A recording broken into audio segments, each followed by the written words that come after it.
So now we're going to hear from Róisín Michaux, who is from Belgium / Ireland. And she's a Brussels-based Irish journalist investigating the rise of gender ideology in the EU. She's a mother and a feminist and militant about stopping paediatric transgender transition. She's going to title of her talk is No Data, No Problem: Why Belgium is not the self-ID poster child the UN says it is. So thank you so much for joining us, Róisín, and over to you. I investigate all sorts of things. I look into all sorts of topics. And one topic that I wrote about recently just became really, really popular and got spread around Twitter and the internet wildly, unexpectedly to me. And I'm going to talk about what it is that I researched, what it is that I found, and how it's relevant to the self-ID debate. So obviously, self-ID is a massive, massive question at the moment all over. My focus is Europe, but it's everywhere. The question of, is self-ID a problem? Does it pose a risk to women and children's safety or not? And you have a lot of wild debates going on about it in parliaments, in in society and newspaper columns everywhere. And I, at the beginning, early 2022, I started to feel a bit weird about it, because I realized that just up the road in the Netherlands, they were having this fierce debate about how dangerous self-ID was going to be for all of the women in the Netherlands. And I was thinking, well, that's funny, because we've had self-ID in Belgium for 5 years. It was introduced on January the 1st, 2018. And I was thinking, we're coming up to the 1st of January 2023. That's going to be 5 years. And we haven't had a single report of a trans crime, an aggression by a trans female presenting man in the whole country in these entire 5 years. And I thought to myself, I want to support our feminist friends in the Netherlands and in the UK and in Scotland. And I want to be able to say to them, here's some backup, here's the evidence that you need that, yes, self-ID is harmful to women. So I decided to just do some research to find out if it's true or not.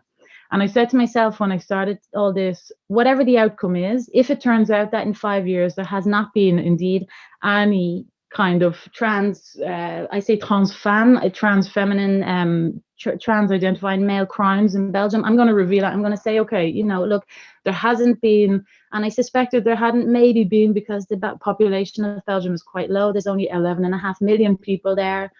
And so I said, okay, what I'm going to do is I'm going to look into this. And I had always found it very, very strange that we had never had a single story about these sort of the stories that you see in Redux all the time, but also that you see in the Daily Mail and the Scottish Express or whatever, saying, woman rapes child, or woman gets her penis stuck in a, wheelie bin, or, these stories that come up all the time in the US, the UK and Canada and places like that, and in Brazil. And I said, why is it that there haven't been any of those kind of stories? So I said, maybe I missed them. So what I started doing was I went back into all the newspapers, the local ones, the regional ones, the mainstream ones, the broadsheet ones, the tabloid ones, the trash ones, the prestigious ones.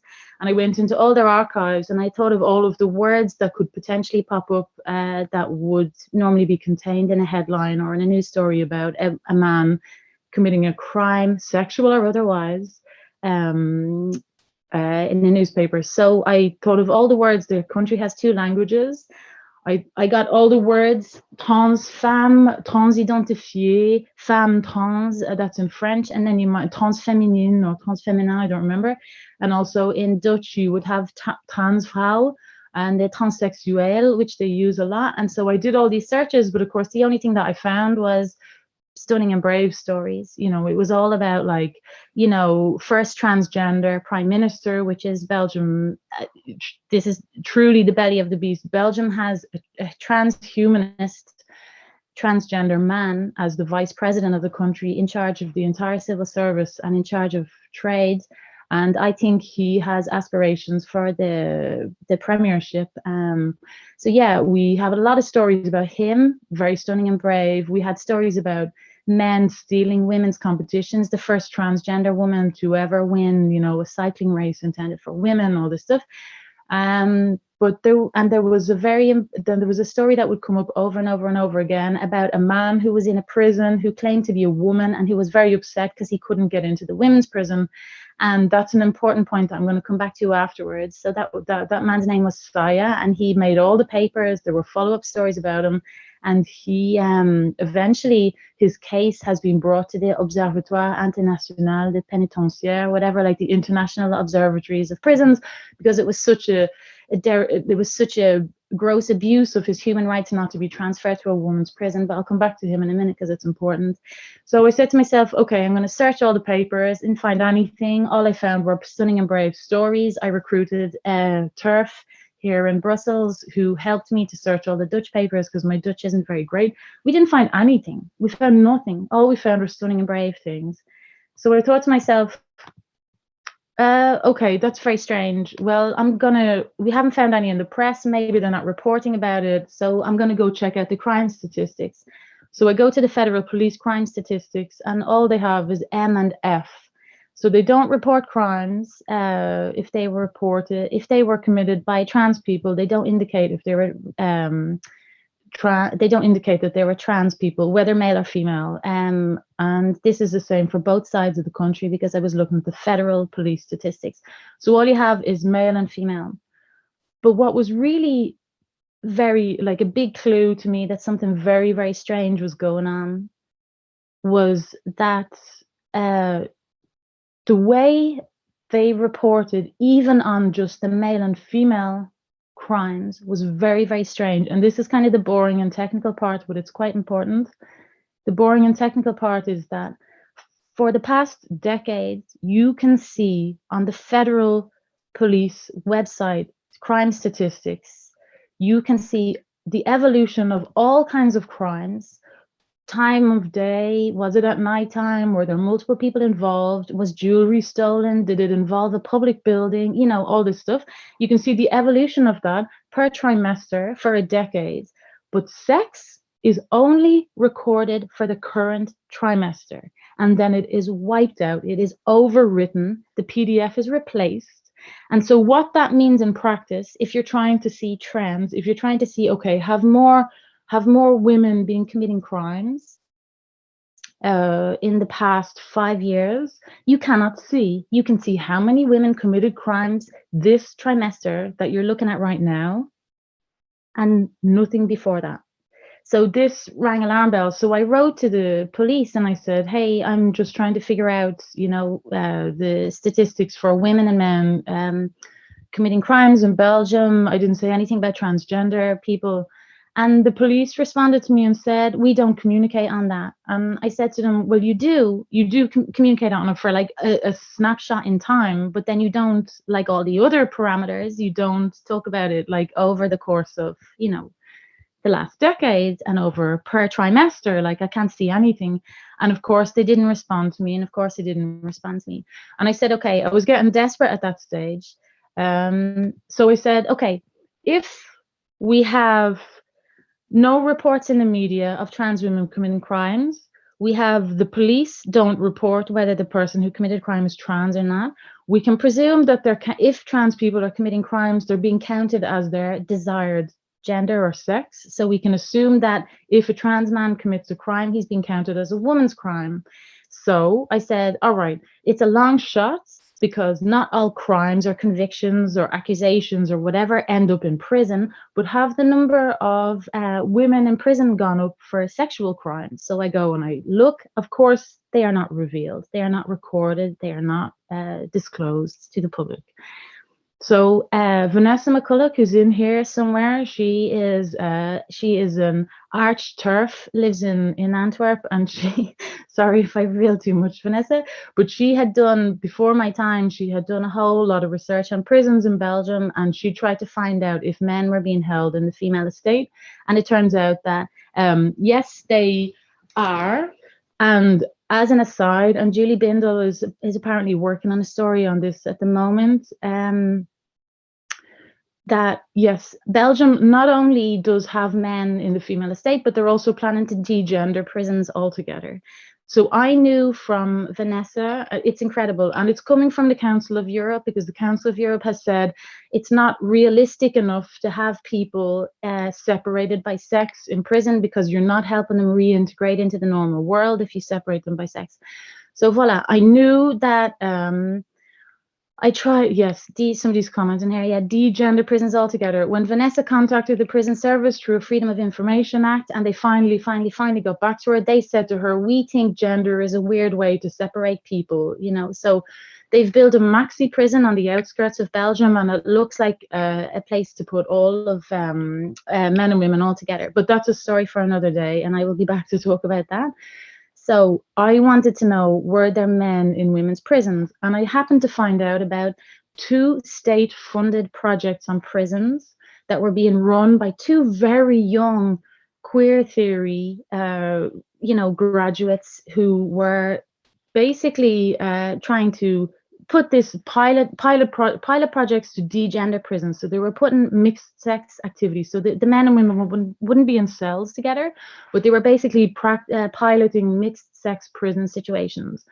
And you will find this probably the most fucked up thing you will hear for a long time.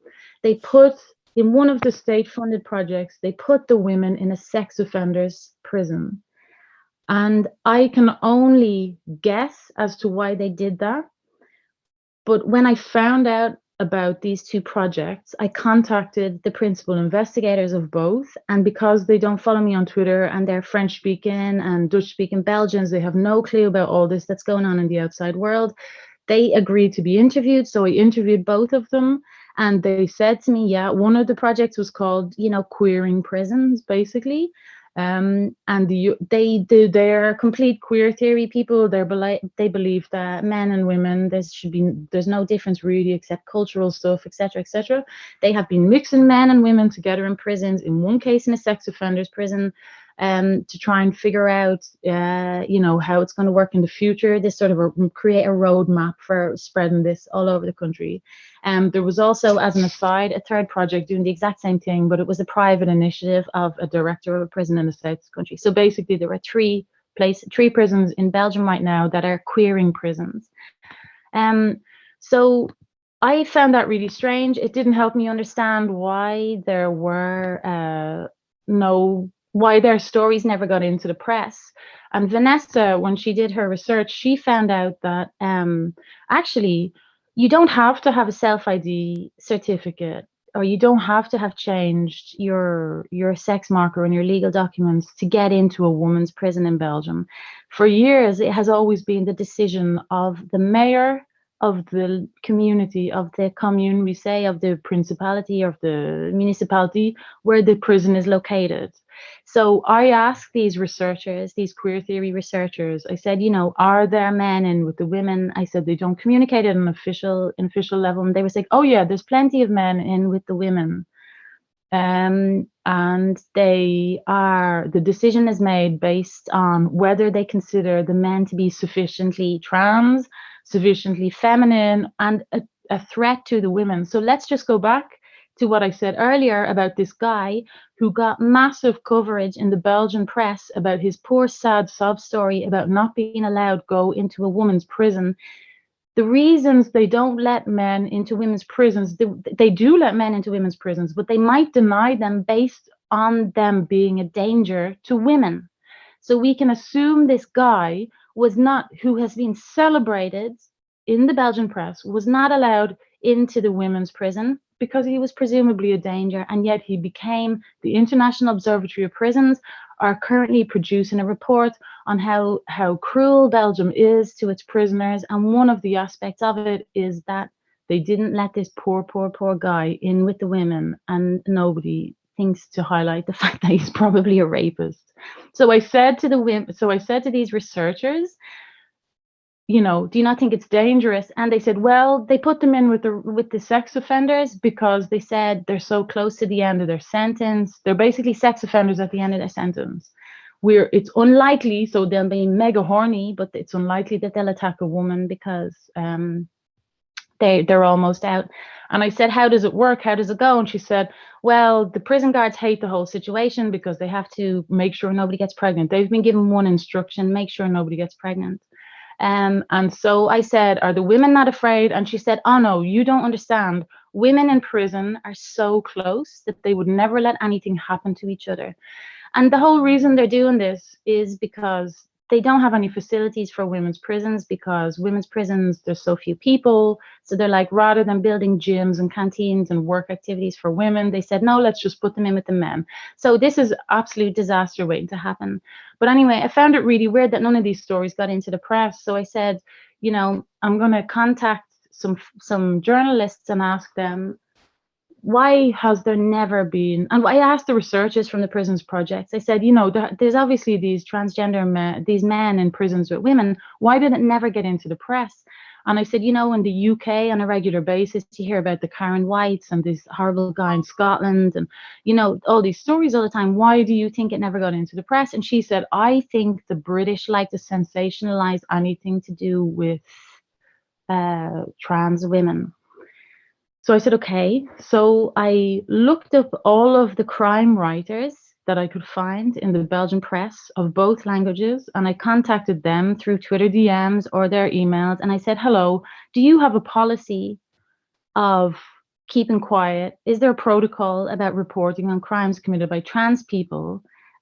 Because now we know there's trans men in prison, and we know this Saya guy with his sad story, he got convicted in 2019. So he got convicted after self-ID was introduced.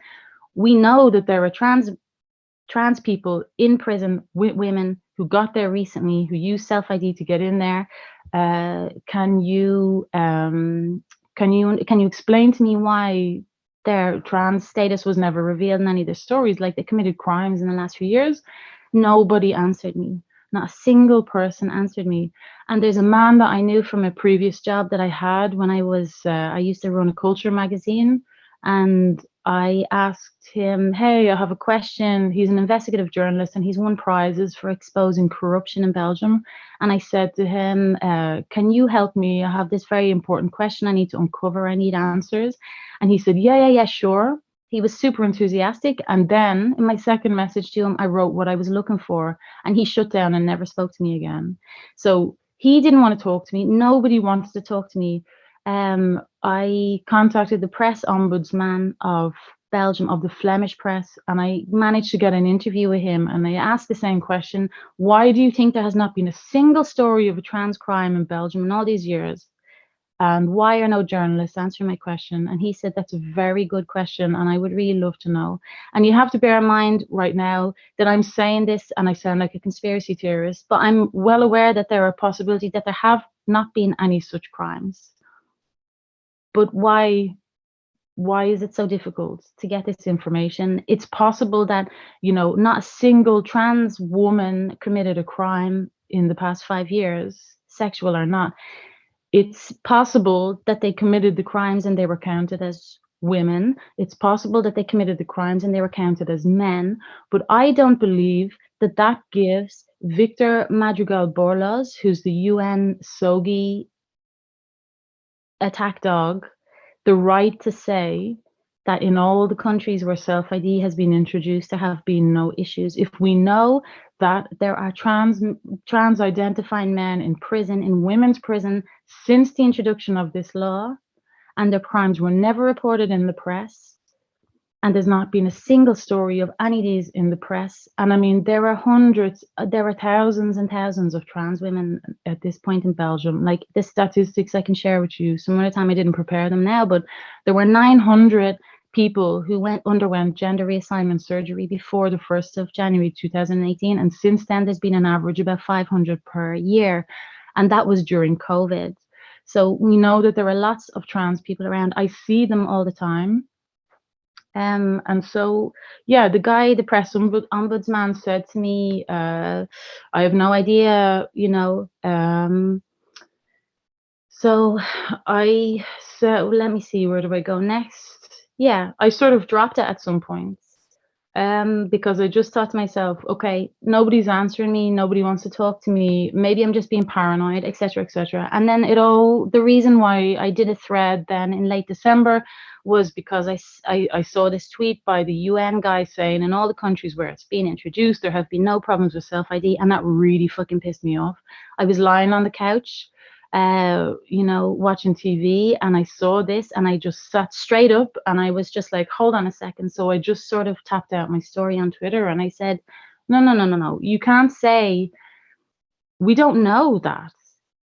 We don't know what we don't know, basically, at this stage. There could be a very reasonable explanation for why none of this ended up in the press. There could be very reasonable explanations for all sorts of things. But you cannot say that about Belgium anyway and hold it up as a poster child, because the fact is that it looks like they're recording trans crimes as women's crimes. And I wouldn't be surprised. And I don't think it is a coincidence that all of the countries where this was introduced were very small countries. So we had Ireland, Belgium, Malta, and then next is Scotland. And as soon as they tried it on bigger countries, I know Argentina is a bit of an outlier and I don't really know what's going on over there. But the Netherlands has 22 million people and they're putting up a hell of a fight. And so voila, this night that Victor Madrigal Borlos tweeted that out, I just put out a tweet and I said, actually, the fact is I've tried to find out and I couldn't find out. And so went a little bit viral. So what was really weird was then Vanessa, again, a couple of days after I published my thread, she's like, hold on a sec, here's a story of a man who is claiming to be a woman who has just been convicted in a court in Antwerp of sending disgusting text messages to his lawyer. So everywhere this story was published, it said so the trans, I don't know where I am for time, Joe. I hope I'm okay. This is the last thing I'm going to say. You're fine. You're fine. Keep going. Okay. Yeah. The guy had apparently mocked his lawyer because she had to have a mastectomy because she found out she had the gene for breast cancer. So she had her breasts removed, and this guy who she was defending had sent her dirty socks in the post, had sent her lewd messages, sent her, I'm going to rape you, I'm going to do this, and also started calling her Mr. Teaches, Mr. Tits. So every story about this man led with the fact that he was calling her Mr. Tits. That was the story. But then you read 2 or 3 paragraphs into the story, and what do you find out? You find out that this man was convicted of rape as a man, and after his conviction for rape, changed his gender marker to female. That was the story. They buried that story. It was the first story I've ever seen in the press about, what we've been warning about for years. And they buried it under the insults. They talked about sending her socks, calling her Mr. Tits, the insults that he sent, how many years he got in prison. And then they say, oh yeah, by the way, he's a rapist and he changes sex after the rape. So I don't know what to tell you. I wrote to the author of that piece and I was like, hello, this is very interesting. I'm very interested to know, can I find out a little bit more information about this guy? And I will let you guess how many responses I received from that journalist.